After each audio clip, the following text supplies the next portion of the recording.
Hello everyone, আশা করি সকলে ভালো আছেন এবং সুস্থ আছেন। আজকে আমরা জ্যামিতিক ধারণা সম্পর্কে জানবো। আজকে আমরা জানবো জ্যামিতি কি, রেখা কি, রশ্মি কি, রেখাংশ কি এবং বিন্দু কি। চলেন, আমরা জ্যামিতি সম্পর্কে সবাই জানি যে জ্যামিতি কি।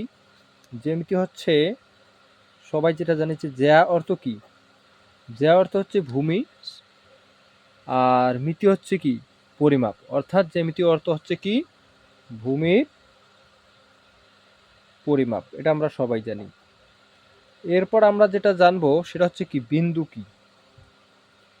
বিন্দু কি, যার কোনো কি নেই, যার কোনো অংশ নেই, তাই হচ্ছে কি বিন্দু। অর্থাৎ বিন্দুর কোনো কি নেই, মাত্রা নেই।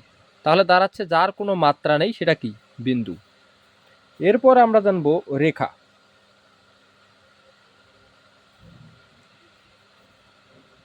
রেখার কোনো কি প্রান্ত বিন্দু নেই।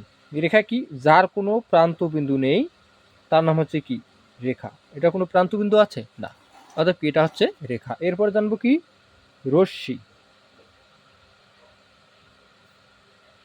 রশ্মি হচ্ছে যার কি থাকবে, একটি মাত্র প্রান্ত বিন্দু থাকবে। কি থাকবে, রশ্মি হচ্ছে যার একটি মাত্র প্রান্ত বিন্দু থাকবে, তার নাম হচ্ছে কি রশ্মি। তাহলে বাকি থাকতেছে কি রেখাংশ। রেখাংশ হচ্ছে কি, যার দুইটি কি থাকবে, প্রান্ত বিন্দু থাকবে। কি থাকবে, যার দুইটি প্রান্ত বিন্দু, অর্থাৎ এদিকে চলতেই আছে, এখানে কি যার দুইটি কি প্রান্ত বিন্দু থাকবে তার নাম হচ্ছে কি রেখাংশ।